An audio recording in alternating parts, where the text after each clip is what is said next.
What does pattern of life means in space? For example, every 2 weeks or every 1 month, you perform one maneuver to correct the north-south position of the satellite or the east-west shifting of the satellites. That's in this scenario, we call it pattern of life. Today's guest is Dr. Yang, a leading researcher and educator in astrodynamics, space situational awareness, and positioning, navigation, and timing. What instrumentation advances such as telescopes, sensors, optical radar methods, intersatellite links, which are most exciting in your field right now? That's a good question. From my perspective, I believe we have to generate some smart solutions for our space junk problems. In your projects, do you use novel sensor networks or digital twin? Sensor networks part, I have done some work with my previous PhD student,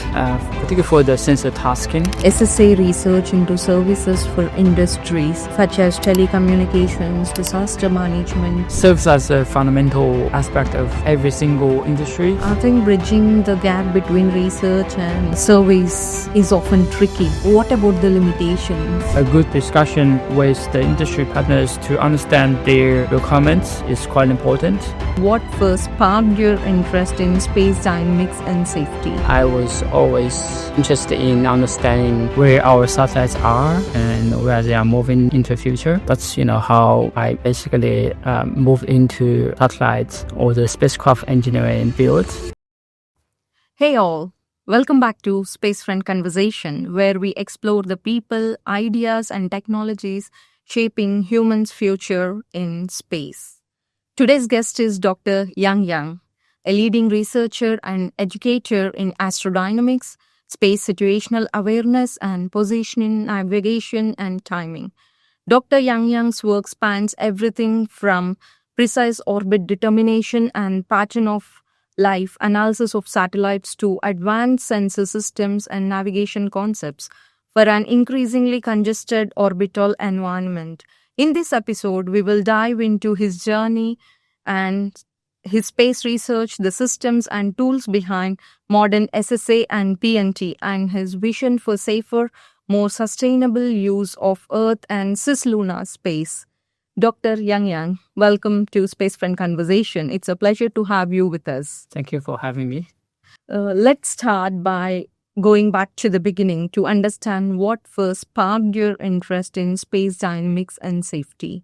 Yeah, like most of the kids, when you look into the sky, you are like amazed by the stars, by the planets. I think that is how I developed my interest into space. And I was always interested in understanding where our satellites are and where they are moving into the future.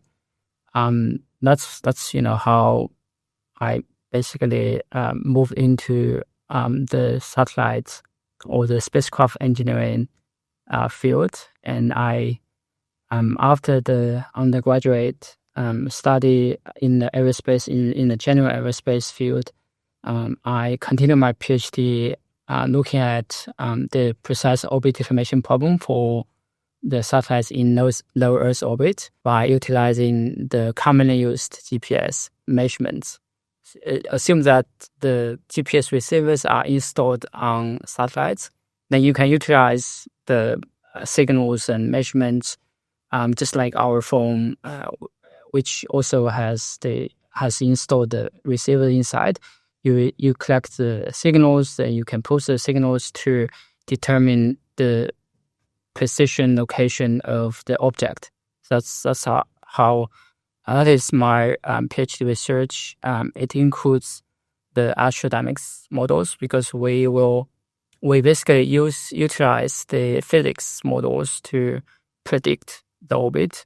Then once we get the GPS measurements, we can correct the predicted state to output the refined orbit estimation. Yeah, that's interesting. And because astrodynamics is like often invisible to the public, yet everything in space depends entirely on astrodynamics, quite like backbone of space safety. PNT is foundational to almost everything we do in space today.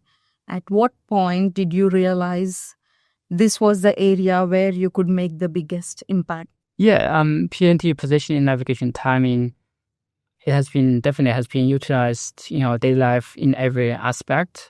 We are relying on the positioning for the automatic driving. For instance, we utilize the timing for different industry fields. And for me, I'm particularly focusing on the satellite-based PNT and how it applied to like the many other fields. And as I mentioned earlier, I studied the precise orbit mission, which relies on the GPS, which is one typical satellite-based PNT techniques. Beyond the GPS, we also look at some other alternatives. Recently, we are studying the navigation in the cellular domain. Suppose that we actually will see many spacecraft now has been planned and has already been launched into the region close to the moon, where the GPS is not available anymore. So in that sense, we have to think about some other alternative PNT solutions. We're also trying to utilize the weak signals from GPS, particularly from its side lobe pattern or the weak signals in that region to still process the signals to achieve the spacecraft navigation around the moon. So in that particular field, we now expand the traditional GNSS techniques and trying to look at some emerging applications and trying to utilize some new estimation frameworks and trying to process like very weak signals and still trying to get useful information for our objects, like the satellites, like the end users. Yeah, I understand that PNT is not just a subsystem. And also, I think it's enabling layer of trust for space operations. As I remember doing in one of my courses with you, I think I have done 3 courses with you during my master's. And I remember doing a project on PNT systems. Oh, okay. Yeah. So, cool. And also your work spans instrumentation, satellite design, and navigation. Do you see these as separate disciplines or as one integrated system? For me, I'm still learning. Particularly for the space instrument, that is, I want to touch on another field I'm looking at, which is the satellite tracking based on the ground-based optical telescopes, and which basically in the field you have to integrate like the data processing pipeline with the space instrument, like not like the instrument for satellite tracking. As I mentioned, the optical telescope. We have one optical telescope located on the campus, which is the physics heritage. And now we are upgrading the system for satellite tracking. And in this field, we definitely investigate not just the algorithm development, but we also integrate the hardware. And we want to build up a system that can automatically operate it and to track the interesting objects. And then we build up the pipeline to process data sets and also the downstream applications to generate useful orbit information results, the maneuver detection characterization results, and then that can be shared with the general community. That's for the space instrument or the optical sensors we have. So what's the second part? I asked if you see these disciplines as separately as under one integrated system. I think already kind of explained. As always, we take it as an integrated system. The hardware is fully integrated with the software for the whole overall system. Yeah, just our observatory optical telescope in the observatory is a good example. I see your vision in explaining this hardware part and setting up, and I think bringing it to reality is really challenging. Yeah, because you have to, gather every department, work on different things and put them into practice, and also to see how or like to monitor to make it work is really, really challenging. Yeah, absolutely. Even back to this example, for me, I think I'm not that capable of doing everything. That's why I'm collaborating with Professor Michael Ashley and many other students from different disciplines in our engineering schools, right? Our faculty of engineering at ESW, we have the mechatronics engineering, we have the aerospace, we have also the electrical engineering, computer science. So all these actually students coming from different backgrounds, they are quite helpful to form a group to work on different component of the pipeline, for example, and also for the hardware integration. Because when we upgrade the whole system, Michael is a talented instrumentation researcher. He has developed much experiences. And so, for example, when we upgrade the rotation, the old dome, we have to replace the AC motor into DC one. Then we have to, basically fabricate many in-house components to work with the original components. Then we also have to sync the dome control, the shutter control with the mount pointing. So a lot of like practical skills you need to integrate the whole system. And I think it provides a good platform for our undergrad students to, for example, to work on their designated thesis projects. It's really fantastic platform. The other thing I want to also mention is that I'm one of the I'm working with Professor Andrew Dempster from AXA, the Australian Centre for Space Engineering Research, and we are leading student-led projects. It's called Ultra VIP project. It's the vertically integrated project, and this project we aim to design, integrate, and then launch the one unit CubeSat into the space with the scientific goal of detecting some space weather parameters like the charged particles by using electrodynamic tether.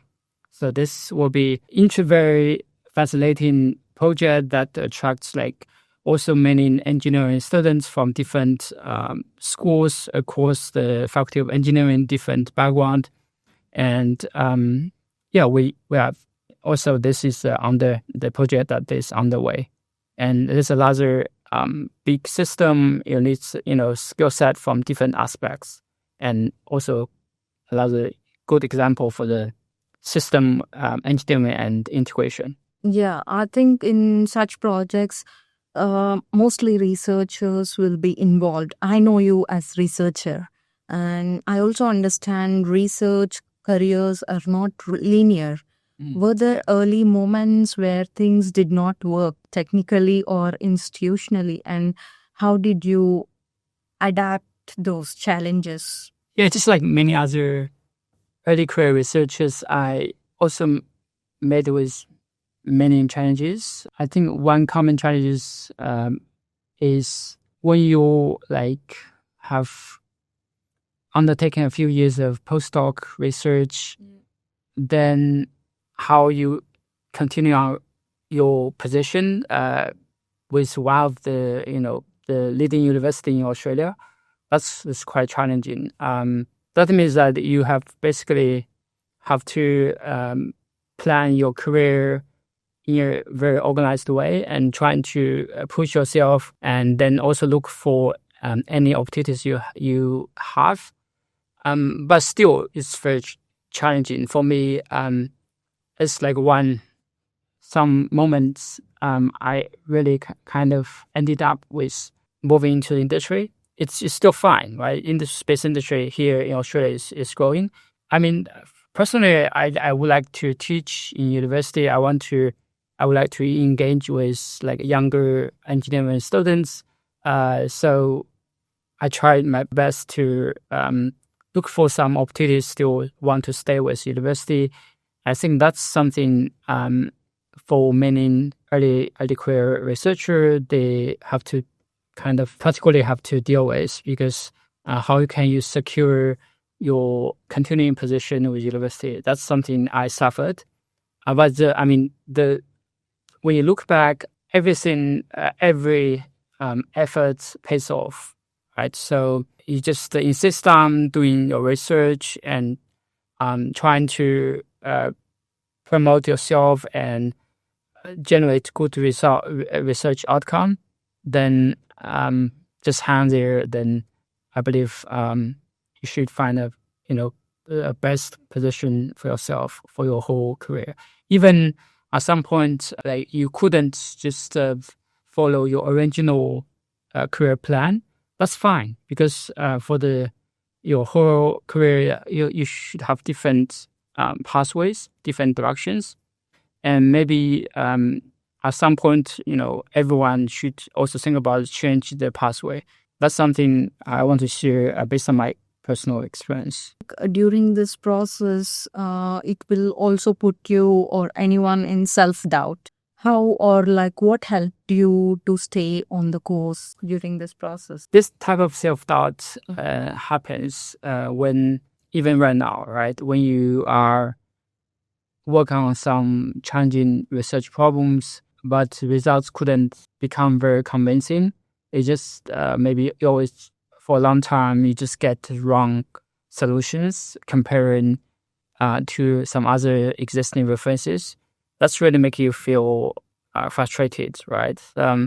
And sometimes, okay, maybe I want to give it up. I'll try some other topics. It always happens because for research, it's always something you would like to explore, and without knowing the answers before you try. Again, I guess for researchers, you really have to deliver some persistence and perseverance as well. Yeah. And to be successful. I think persistence is key, especially challenging and complex careers. I totally agree. Yeah. So how has mentorship, collaboration across universities or your upbringing influenced how you approach complex problems in space situational awareness and PNT? They are totally very, very important. Collaboration, you mentioned earlier, like for space engineering, we need the skill sets from different aspects. Yeah. And which means that when you work on some research projects, you always have to learn something. Then you also, if with some collaborators, then they really can bring in great benefits and you can learn quickly. Currently, I'm working with different researchers from different universities for the space station awareness, and have secured a few New South Wales government-funded, you probably know the Space Research Network pilot research, and I've got some funding to look at how we predict the orbit of satellites in the mega constellation more precisely. Recently, we're also working on have a better understanding of the satellite maneuvering behaviors.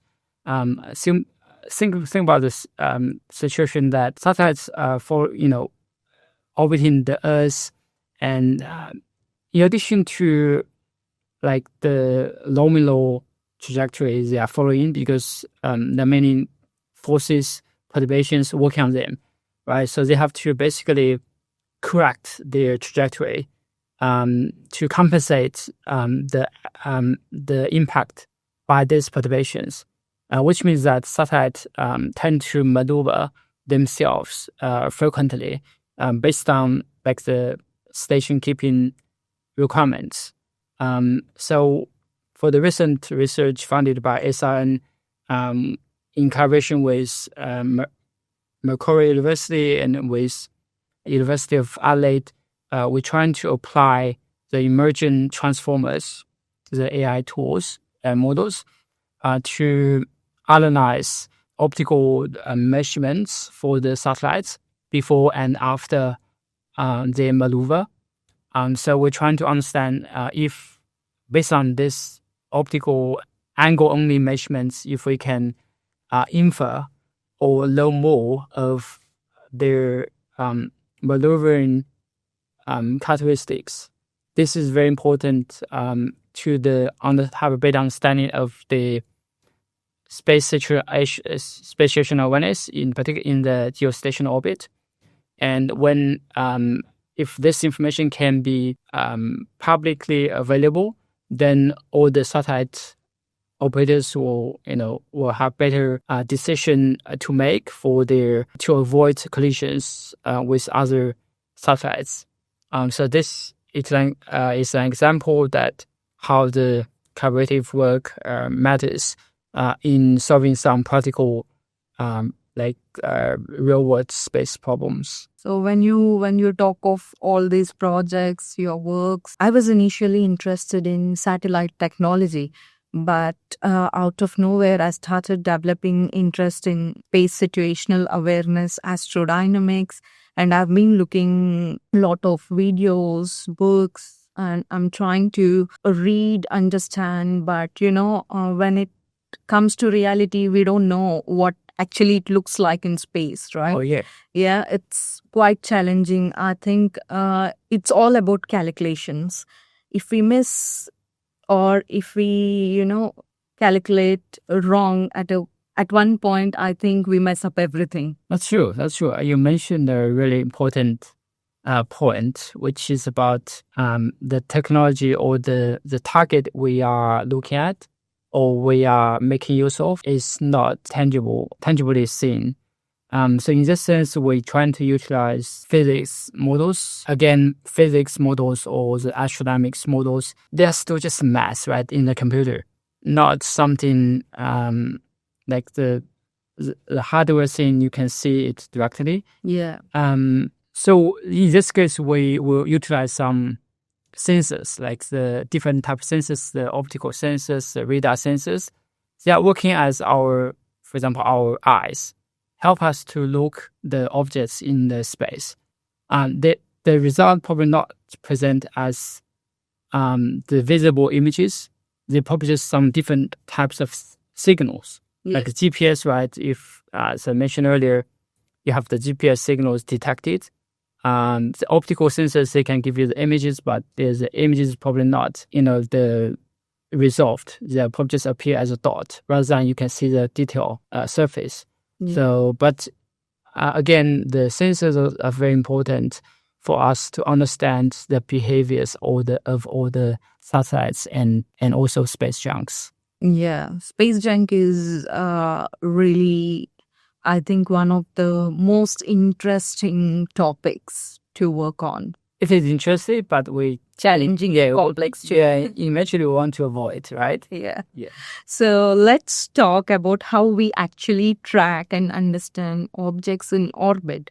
That systems level mindset really sets foundation for your technical work. Let's now dive into the tools and methods behind modern SSA and navigation. One of your standout projects is Pattern of Life Identification for Geosatellites. For listeners unfamiliar with this, what does Pattern of Life means in space? So Pattern of Life basically means the satellites behave themselves or maneuver themselves following some regular patterns. Taking as the geostationary satellites as an example, they have been given some specific location, but due to, as I mentioned earlier, due to the different types of perturbations in orbit, so in fact, the satellite itself is moving around.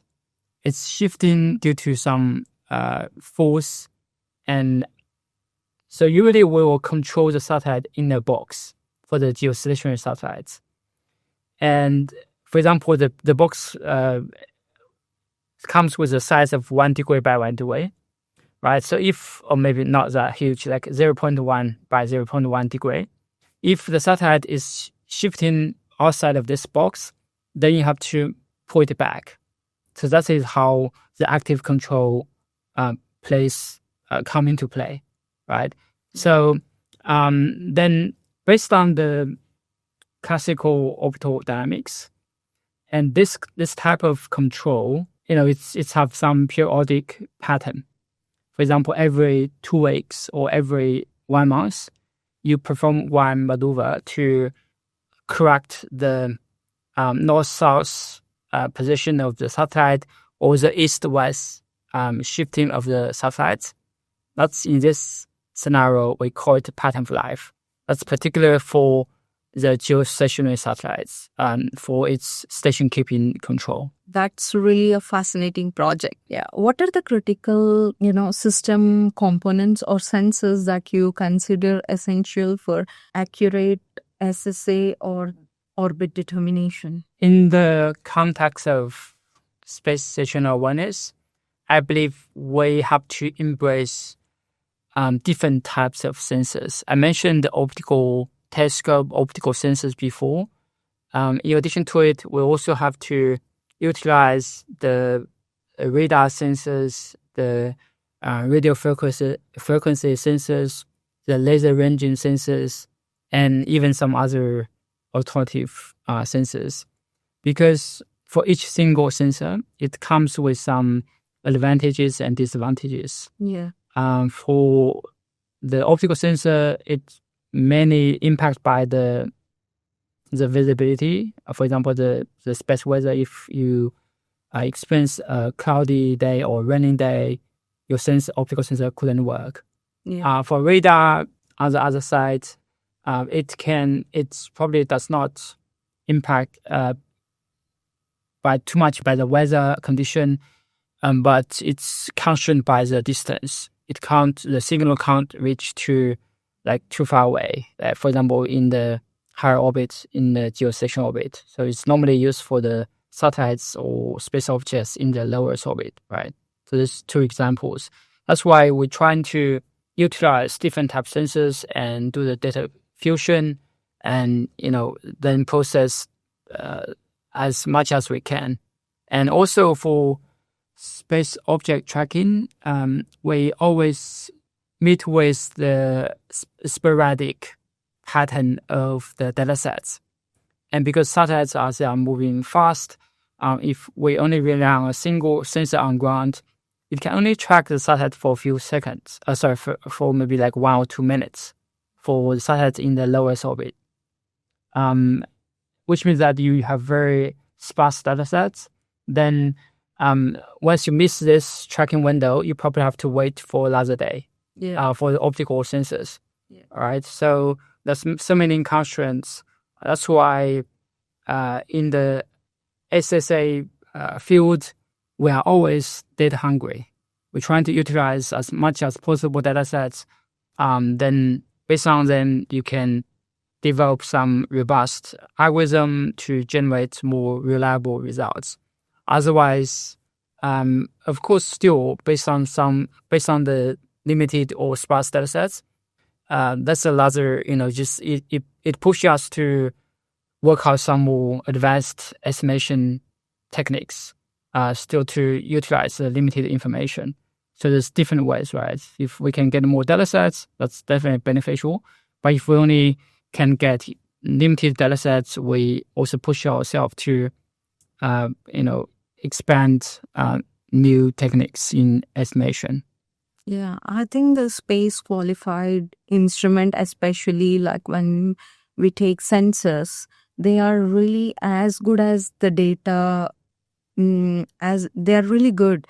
I mean, with the amount of data we get through those sensors, and we have been using it for different analysis applications, and they're really accurate. Yeah. Yeah. So how do you process or validate and fuse data into your work, especially when dealing with non-linear or non-Gaussian estimation or cross-link data? So for this part, for the orbit information, and as I mentioned earlier, the the situation you are meeting with is you have to deal with very sparse data sets. Yeah. And think about the specific scenario for the lowest satellite, for example. Each day, you probably just observe the satellite for a few minutes. Then there's a big data outage between two windows. Right? In this sense, like during that data outage, basically the satellite for your orbit estimation algorithm, you only rely on the pure astrodynamics models for the physics models to predict the orbit. And in this sense, the orbit will rapidly becomes long-Gaussian. And the orbit itself and the measurement itself, they are both non-linear. So this results in a non-linear and non-Gaussian problem for most of the orbit information in the SSA field. But when we develop some algorithm, particularly like some filters, in addition to like testing this algorithm based on the synthetic datasets, we also collect the real-world datasets for testing validation. That's quite important. My algorithms or the software mostly have been tested with both of the synthetic datasets and also the real-world datasets. Yeah, as this, like computational side is really, really heavy, how do you make sure that they are reliable? Computational or the runtime is a good aspect. Just imagine that if you have to deal with like thousand objects, if like it's for each one the processing time is quite large, then probably the total runtime becomes not affordable. So it's quite important. In my research, I think I have encountered many cases that the algorithm is running quite slow. When you consider about like high fidelity models. Computational part is really challenging, right? Yeah. So, when I think all of these working on astrodynamics really requires assumptions. We have to get into imaginary, concepts and then work through it. And, we have to do a lot of trial and error methods. That's true. That's true. It's always a balance, like realistic operational process. You can't. Sometimes, as you mentioned, we probably have to deal with the computational constraint or get solution in a very fast manner. Then we have to sacrifice some precision. Otherwise, you say you have to wait maybe 10 minutes or 1 hour for a single solution. Then, of course, the operational system couldn't afford it. Yeah. If you consider like 2000s, we have been launching a single satellite, but the trend is having these mega constellations. To handle those mega constellations, what methods or algorithms are you using? Honestly, I haven't touched too much on dealing with the mega constellation problem. Right now, I think I mostly focusing on the single satellites. Already consider about the computational burden, something that making our algorithm can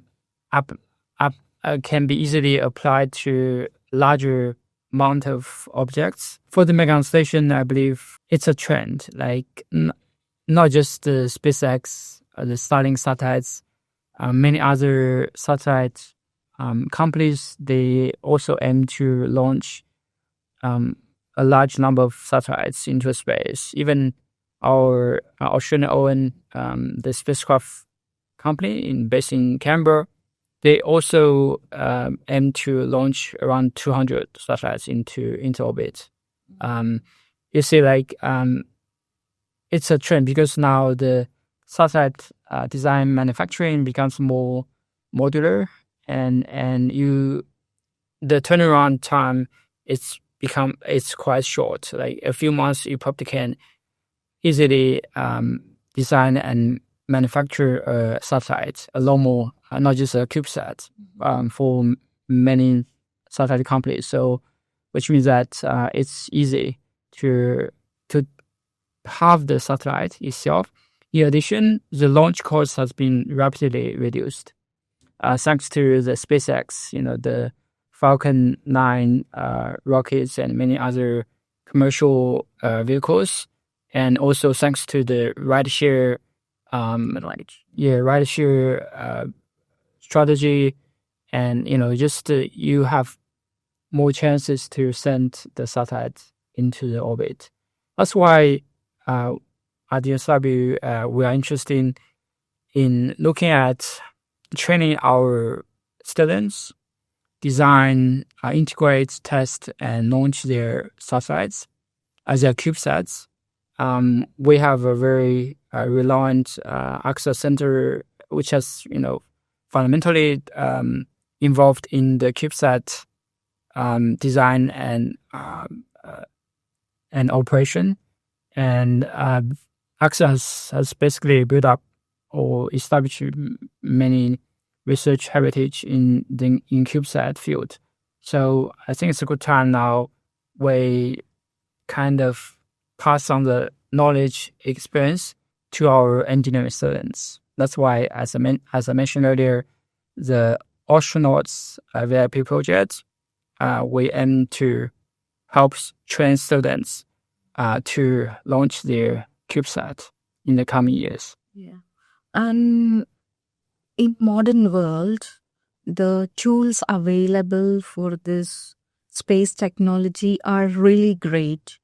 Other than that, I think teamwork and institutional support matters too. Yeah. How do you ensure that your research in transitions from academia into operational systems used in industry or by space agencies?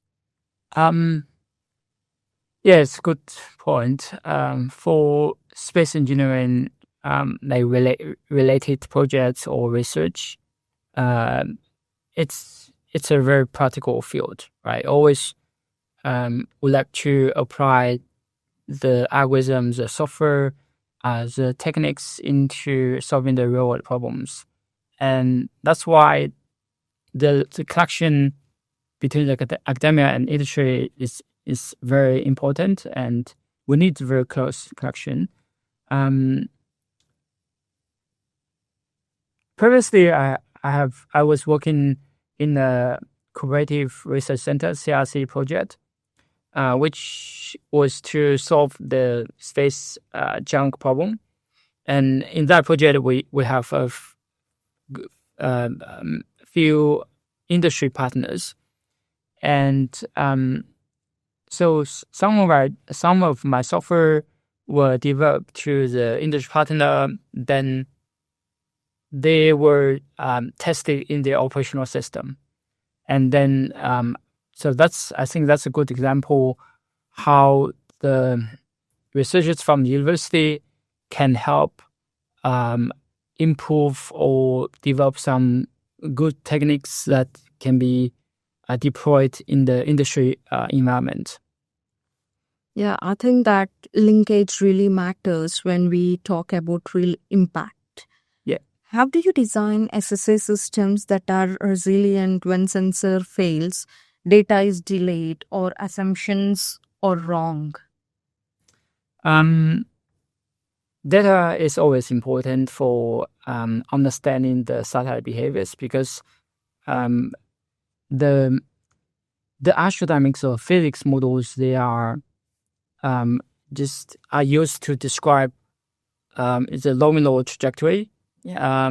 But they also come with like some errors or uncertainty, and the sensor itself just provide us a different way, just working as our eyes, for example, to see their behaviors or to see their motions.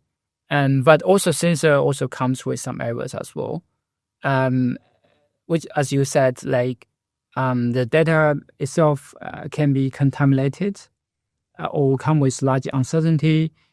So that's why in all the automation or the tracking algorithms, you need to consider different types of errors or different types of uncertainty and how they can be modeled, how they can be mitigated to generate the reliable and robust results.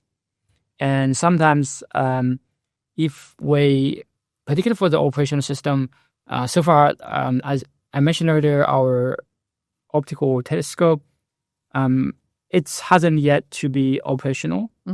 But once it's becoming operational, automatically running, then we will use it to collect some images for interesting objects.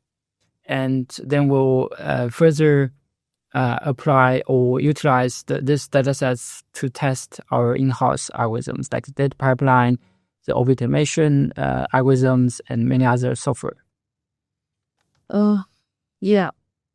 See, I mean, like all of these technologies that space companies, researchers, scientists are trying to work on is leading to, space traffic. As this traffic increases, innovation becomes essential. Yeah. And that brings us to the technologies pushing SSA forward, right? So as these systems evolve, innovation in sensors and architectures is accelerating.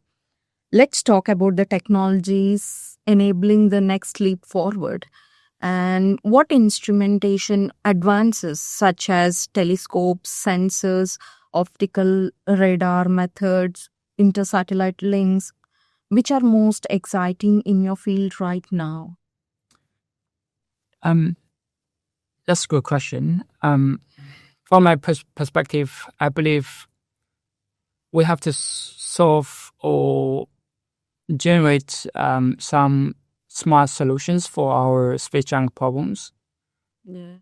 We are really relying on excellent sensors to help us to collect useful data sets.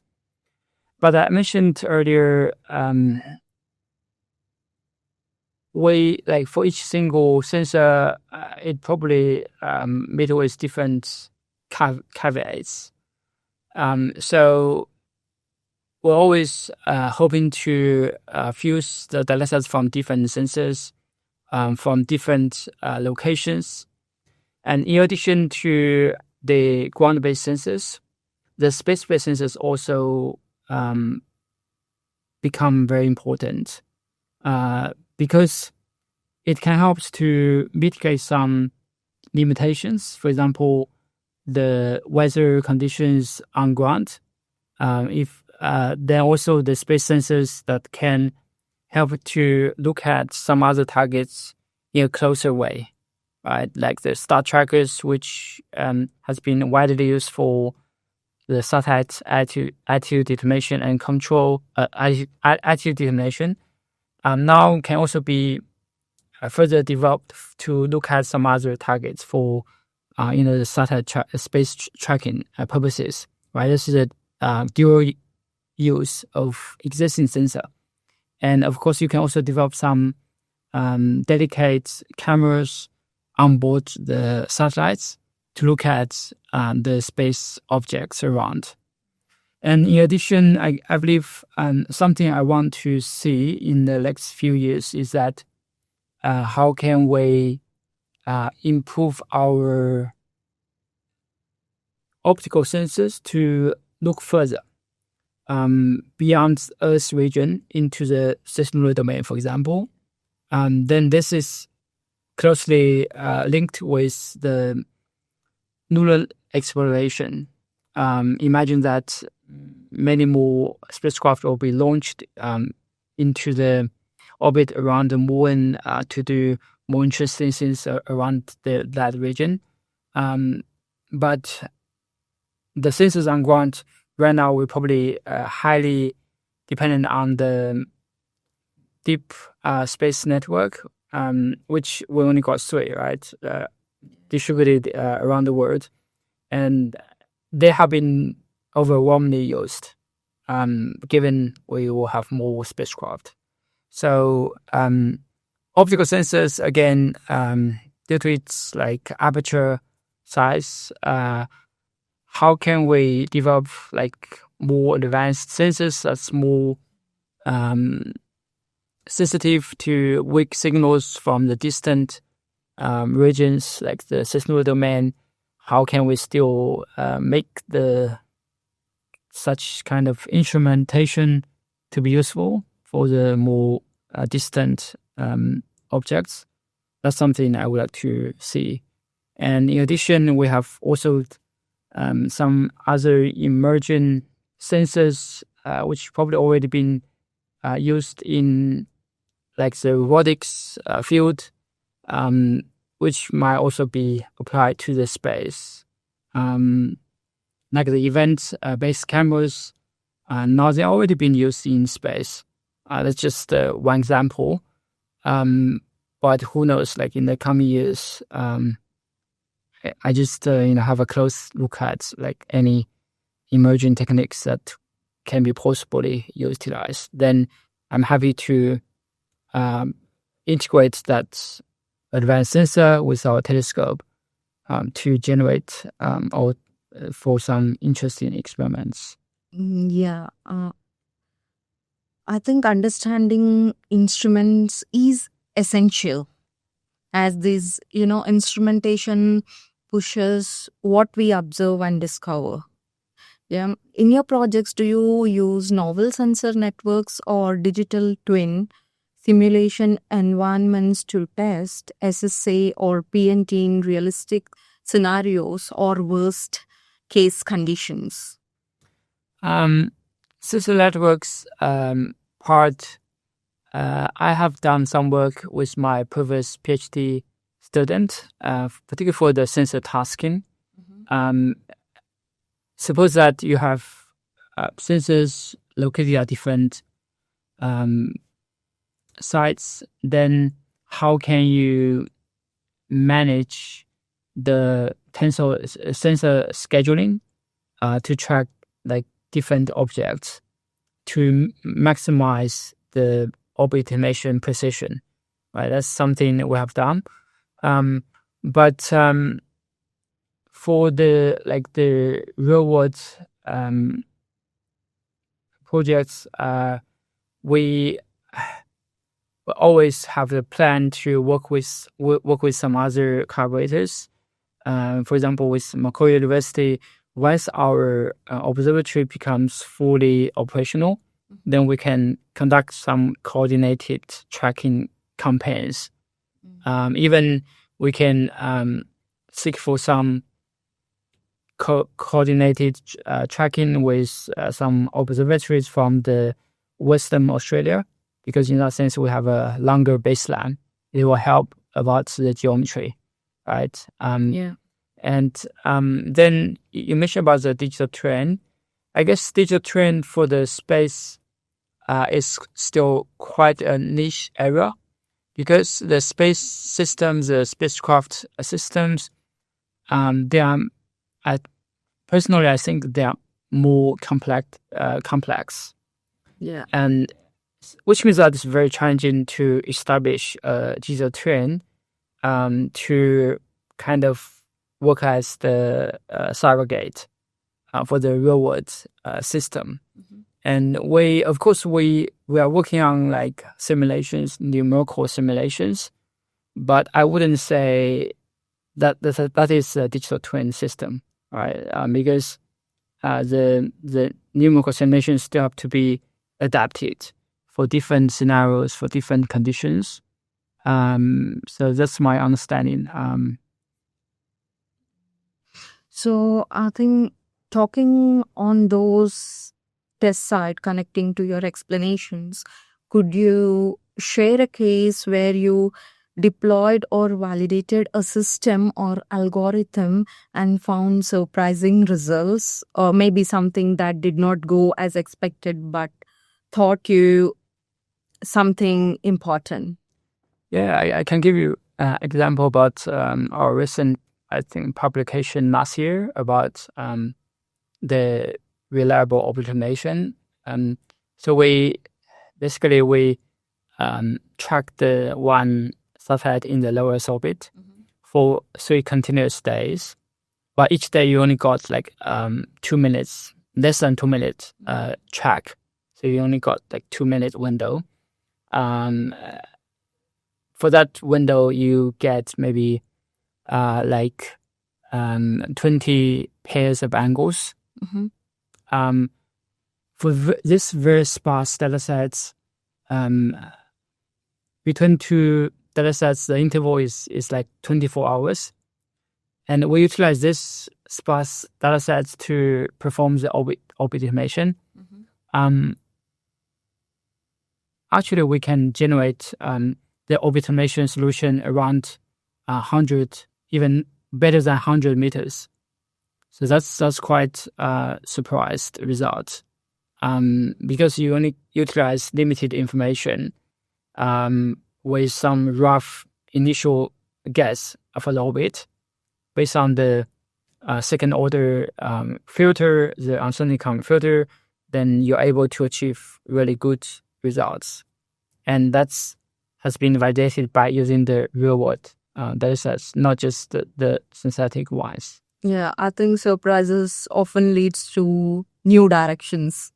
Yeah. Now let's consider practical applications for Earth and beyond. Linking to your research, how do emerging technologies like AI transformer models, intersatellite crosslinks, lunar navigation factor into your vision of space navigation and SSA? I believe the AI, the machine learning models have been largely applied to solving all these fields. For example, for the SSA,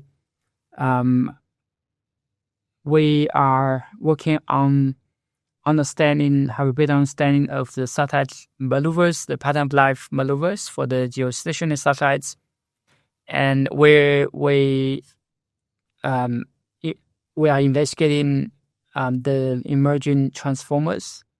Then how such kind of the large language models, they can be applied to different fields, like to process the time series of the angles, or even we convert the angular information into images.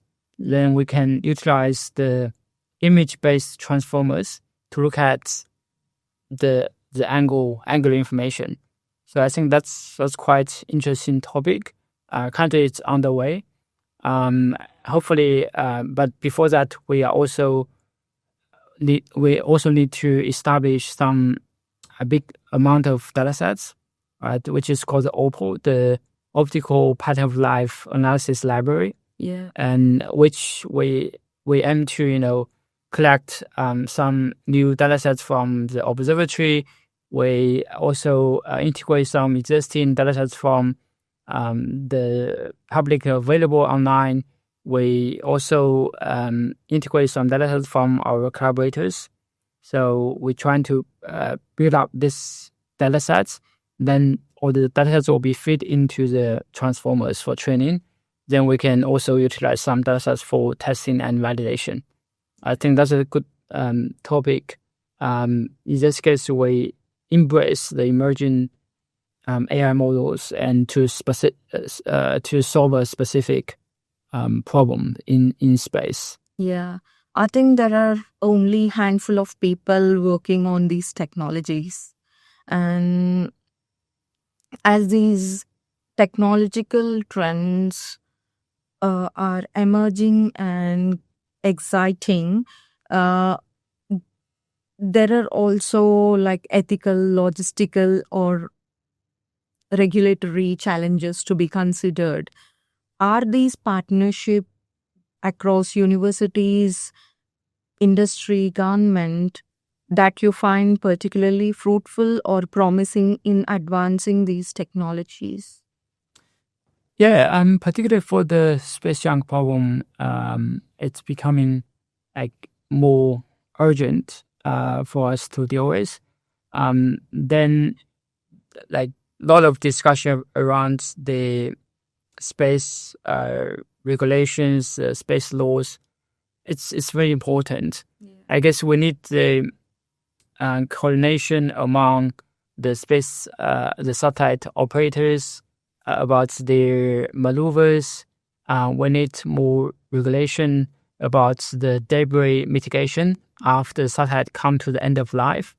For example, currently we probably have the 15-year or the 25-year guidance, which means that once your satellite becomes non-operational or becomes the end of life, you have to move it from the orbit and to make it re-enter into the atmosphere, come down to the ground, or even push it up to the so-called graveyard orbit.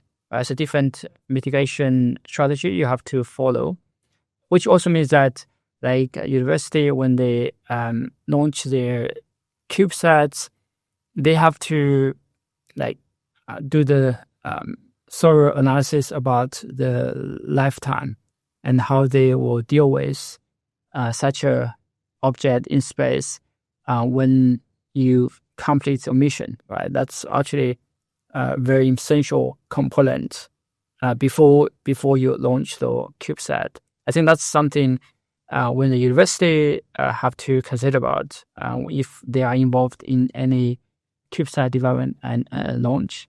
Then for some other entities, and I think I mentioned about the satellite operators, like the agencies, of course, they need to stand up and then coordinate different space activities. From your explanation, I think I always had this doubt on graveyard orbit. Yeah. So what percentage of, non-functional satellites are we moving into this graveyard orbit? Or are we making it space more dangerous, or like the graveyard orbit more, more busy? Yeah. So to clarify the definition of the graveyard orbit, there's orbit higher than the geostationary or the geosynchronous orbit. Yeah. And I think most of, I don't know the exact numbers, but I know most of the geo objects, when they finish their scientific objectives, they have been pushed up into that graveyard. Yeah. And as we move most of the non-functional satellites into graveyard orbit, I think we are increasing traffic in that orbit as well. So I also wonder, like, are we creating one more situation, another situation like low Earth orbit, where there will be a cascade with collisions. Yes. That's a good question. So when you think like push the higher orbit in your higher orbit, because we know some typical satellite orbits that have been greatly used, like the lowest orbit, the mid orbit. Usually you have the GPS in the median Earth orbit, then the geostationary orbit. Beyond that, we can call it the system region. Of course, like the higher orbit, you have larger space. Mm-hmm. So far, I think the current stage is that we don't have like specific designed satellite missions to higher orbits than the geo. Of course, we think about like satellite moving into the deep space or moving into the lunar region, but that's I think the currently most smart solution, because we don't have many better solution for that. For the geostationary satellites, if we think about re-enter them, they probably can take 100 years. So that will become more dangerous for some other operational satellites. So because moving them to these higher orbits, I think it's only a temporary solution. yeah, maybe once the technology evolves, we can recycle them. Yeah. Just send some other, on-orbit servicing satellites to grab them back. Yeah, there are like a few companies working on orbit servicing, right? Yeah. Yeah. So far, well, for this technology, it's a matter of the value for money because it takes much to build up and Yeah. to launch a satellite into that field. But the gain is quite limited. Yeah, they are expensive. Yeah. So let's now look how all these, touches human experience and safety. All of this, innovation serves a larger goal, real world impact and space safety. Exploring on that particular side, how does your work in SSA and PNT contribute directly to space safety, collision avoidance, sustainable use of orbits, or mitigating space debris?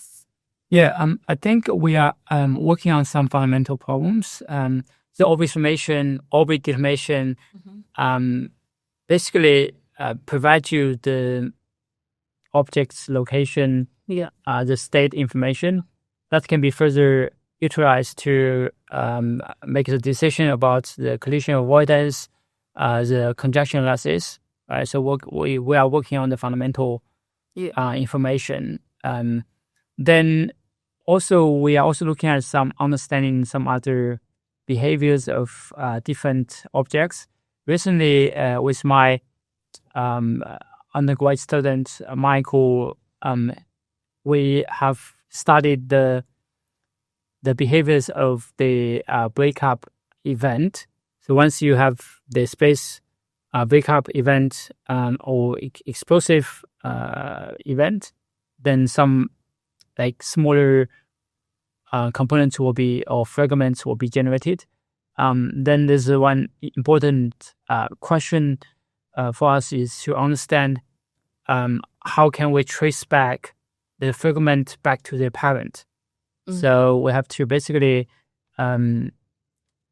understand if like two fragments that are coming from the same origin or not.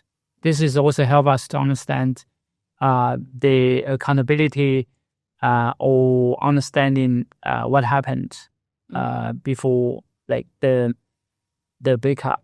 So this is like also related to space safety. Yeah. Me and my research, my students, we're trying to look at some realistic problems in this field and trying to provide some smart solutions, either in the way of some fundamental state information or some emerging but challenging problems, but we'll also utilize some new techniques to such as the transformers or some other new techniques to solve this challenging problems. Yeah, that's deeply important. Let's also consider what it means for downstream users like, navigation in remote areas, GNSS, etc. What are the challenges of translating high precision navigation or SSA research into services for industries such as telecommunications, disaster management, tracking? Then I probably would like to touch on the PNT.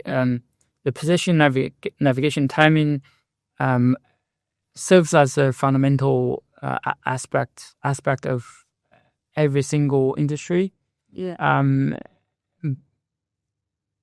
Like I know that I'm not like directly working on like securing all this PNT infrastructure, but I think my navigation solutions can at least to provide angle how can we utilize the satellite-based PNT signals to to better serve some end users, like even for the if we consider about end users in orbit, how can we navigate the satellites using some other PNT techniques? So this is, I think, that's my research focus. And beyond, like apart from that, we are also looking at some emerging problems around the lunar navigation domain. How can we navigate the rover without much supporting infrastructure, PNT infrastructure on the moon right now? And if you just rely on a few satellites orbiting the moon, then how the signals, the Siri range and Doppler signals can be utilized by the rover to move around or to do the path planning. That's something we are interested in, and also we are working on now. Yeah, I think bridging the gap between research and, surveys is often tricky. What about the limitations? Yeah. Limitations of what? Sorry. Limitations between, bridging this gap between research and research as a service. I believe that a good discussion with the industry partners to understand their requirements is quite important. As always, for the university researchers, they probably are different from the industry people. They probably have different mindset at all. So it's always important to talk with each other to understand the specific problems raised from the industry, and then how the newly developed algorithm can be applied to.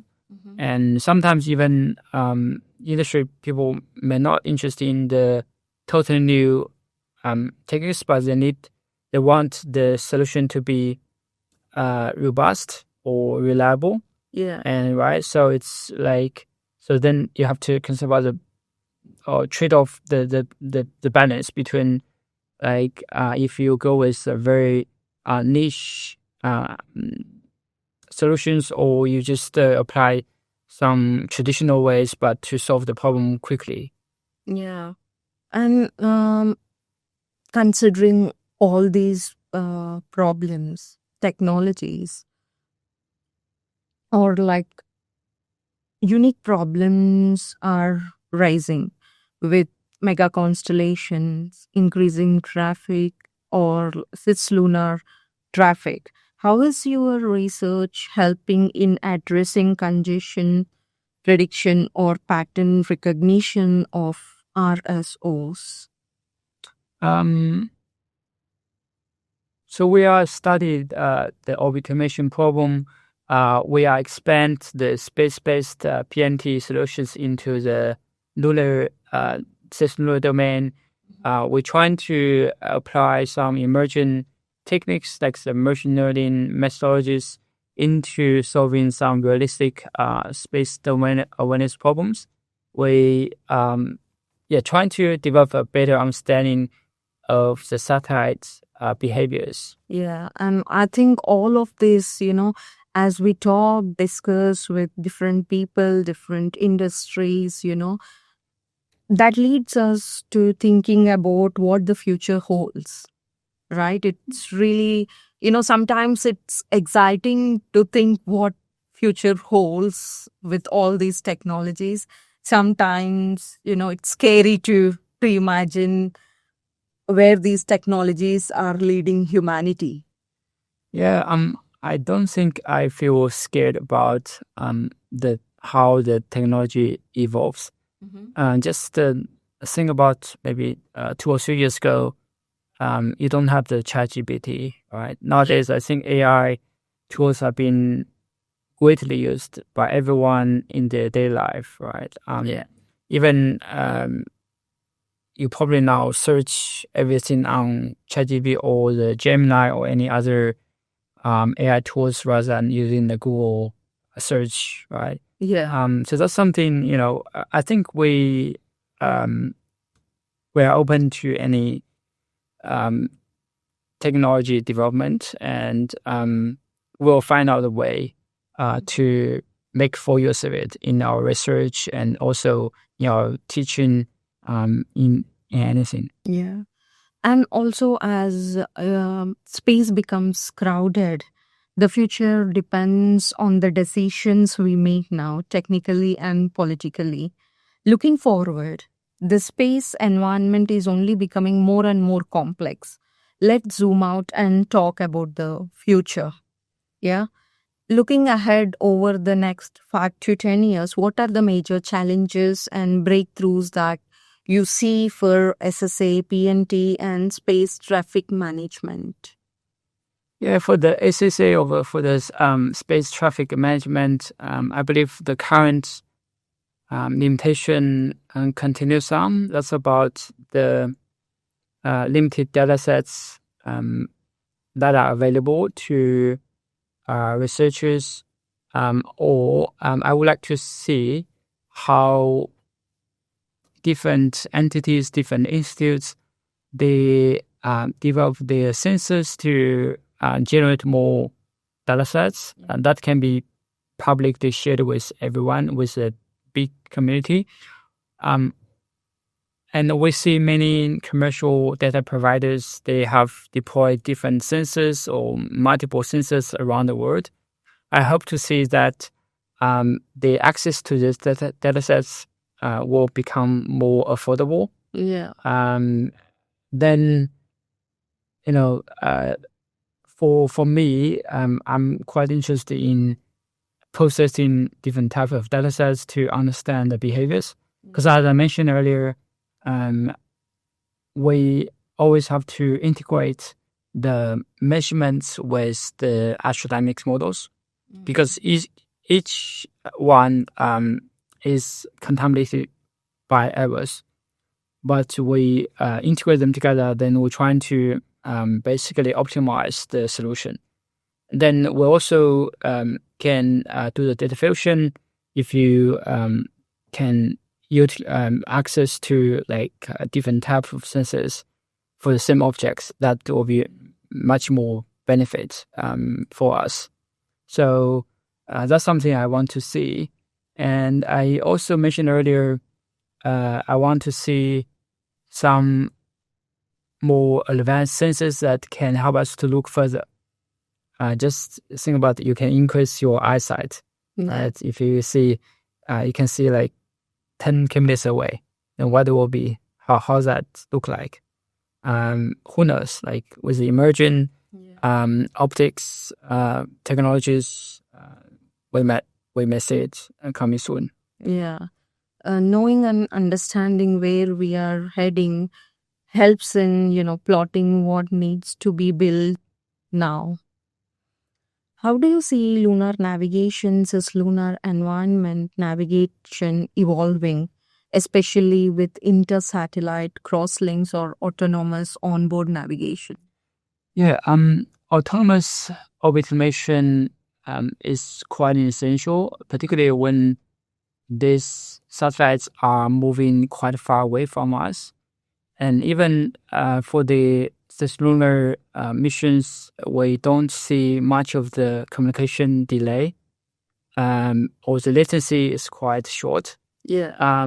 But if we see many more satellites, then the less influence by people will always be beneficial. We want the satellite become more intelligent, become more independent, and all become more automated. So then if we can develop and deploy some reliable onboard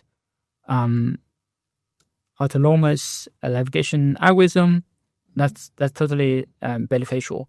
For now, because it's a bit far away, so the GPS satellite, the signals coming from the GPS signals, satellites, they probably we're still facing many challenges utilizing that.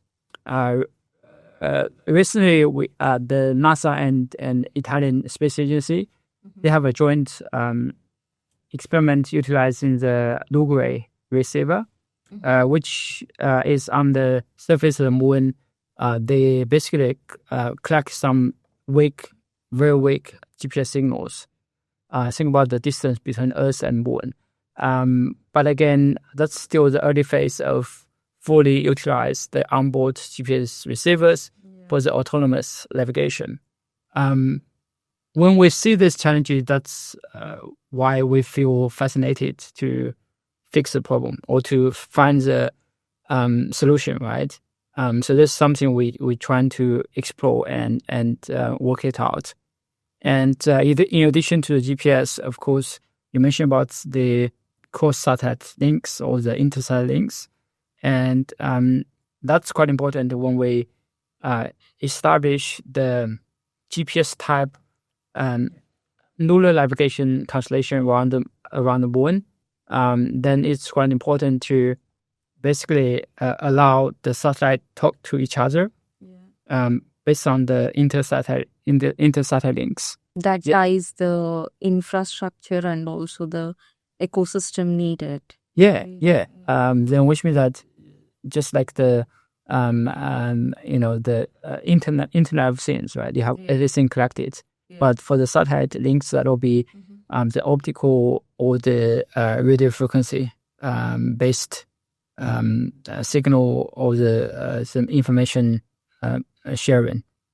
So this also helps with the navigation in a more automated way.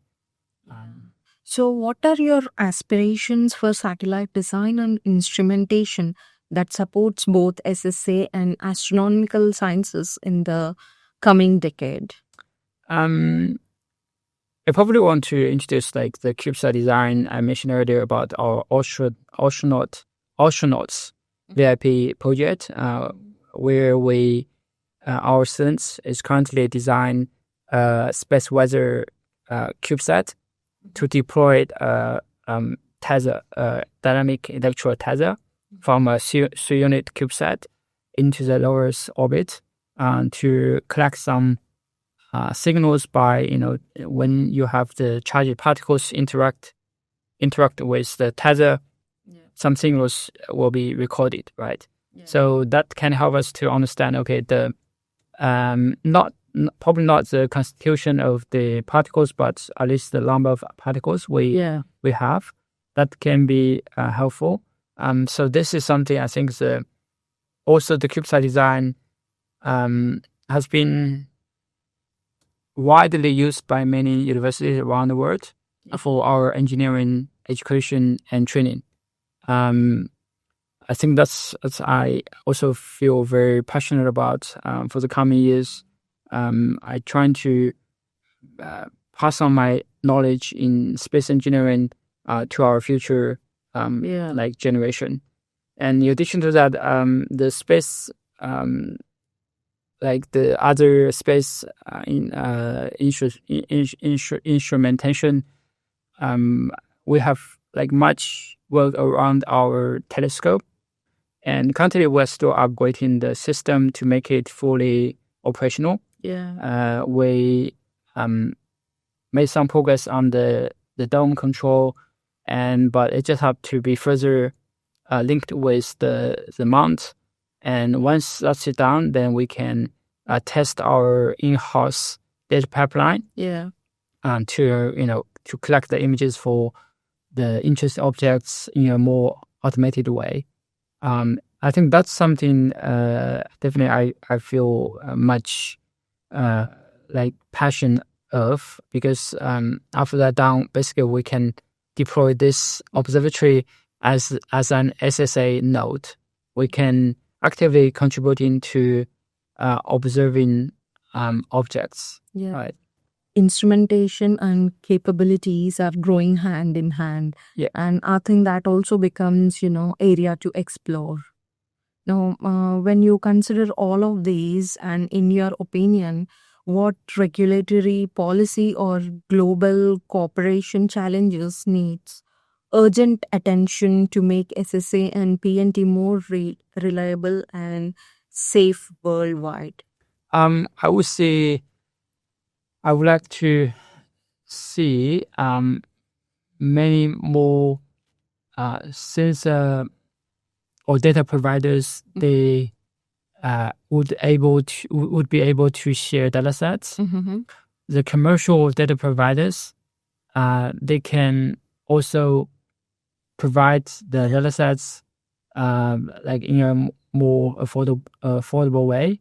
Yeah. Then once you have like access to many available data sets, then there'll be more, I believe, more tools, more software, more algorithm that can be tested and validated.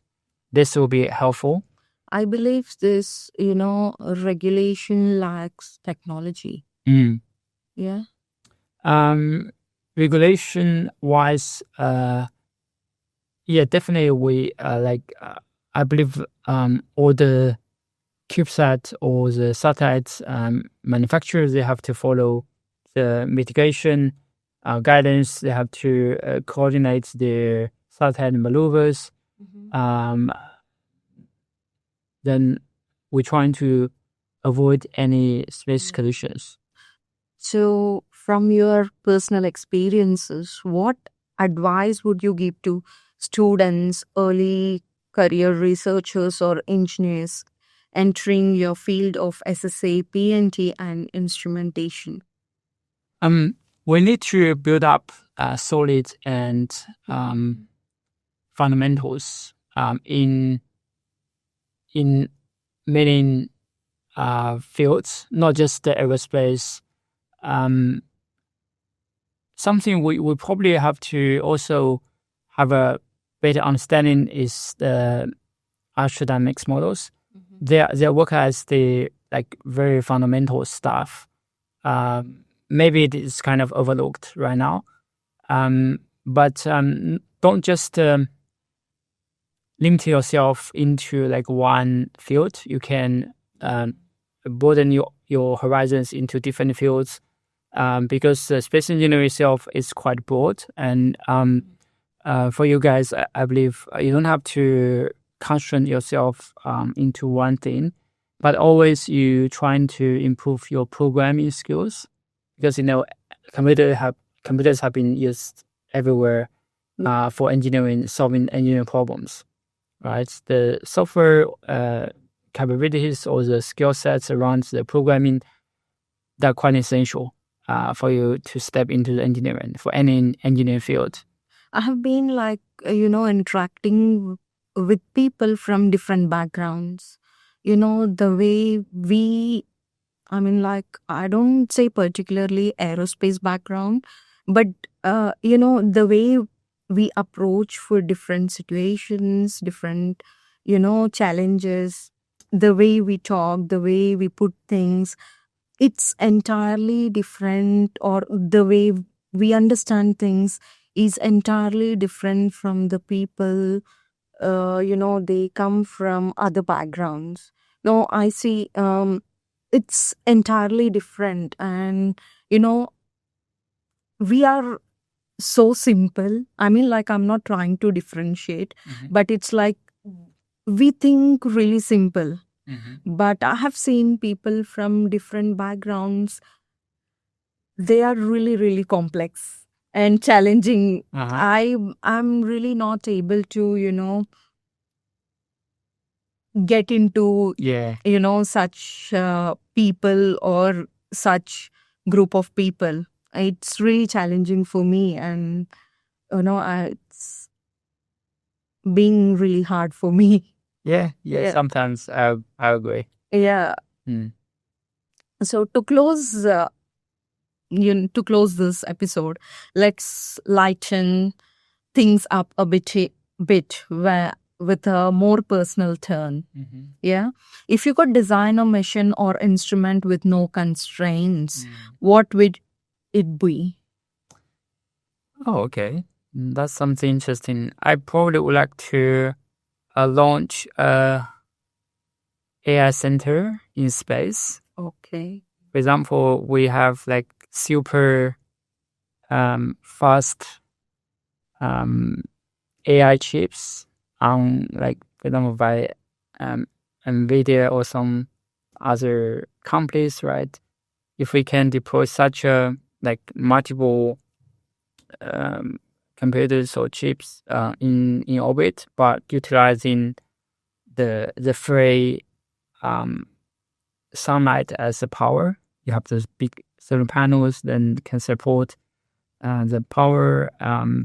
Then you also, of course, you have to deal with like many complex spacecraft engineering problems, like how you manage the temperature, that type of thing, right? Then how you basically shield the computer for the very severe space radiation to make it still working healthy. Yeah. So in that thing, so yeah, ideally, you have many space computers or space AI centers that can run basically free, because you can get the power from the sun, solar power. Then it can help us to process some very challenging problems that's probably not affordable on ground. Yeah, I think this reminds me of China building artificial moon. Okay. So what is, I mean, like, how far is it true? Is it Why- really possible? Why they need the moon? What's moon useful? Not sure, because I've been reading through, coming across news that China has built artificial moon. Yeah, Yeah. So, interesting. what's one overlooked technology or idea in your field that you wish more people paid attention to? Yeah, I would like my students to look closer at the orbital models, the physics behind how the satellite motion looks like. So particularly in the Australian context, like we don't have a dedicated space engineering degree, and students may learn evolve into the aerospace discipline. So they learn more about aeronautical engineering, aircraft science. Yeah. But they haven't been given too much chance to explore themselves to the orbit dynamics, the some traditional backgrounds about the satellite. Yeah. If I have the bandwidth, if I definitely I'm championing about how we can grow or build up some more strong space engineering curriculum at UNSW. So, shifting gears to life outside of your research, how do you relax or recharge when not working in labs, telescopes, orbital models? I'm a sport hack fan, so I love doing sports. I am playing tennis and swimming. So I definitely think that is quite important when you work for continuous for a long time. Then you just have your energy decayed, right? So sports always can make me feel recharged, and then I can even sometimes you feel tired about your body, but you have a very fresh mind, which can help you think deep. So that's good. You can always trying to find out your own way to recharge yourself. Yeah. Or like, do you have any hobbies related to astronomy or instrument making, or any little rituals you follow when you want creative inspiration? Honestly, I'm not a handyman. So for all those hardware, the hands-on stuff, I think I'm okay, but I'm not that fascinated about making something by myself. I'm learning from other colleagues, even from my students.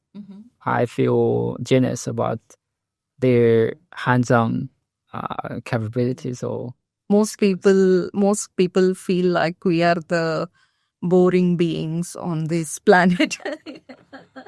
Yeah. So, Dr. Yang, thank you for sharing your insights, experience, and vision with us today. From the fundamentals of astrodynamics to the future of lunar navigation and space safety, this conversation truly highlights how critical SSA and PNT are to the sustainable future of space.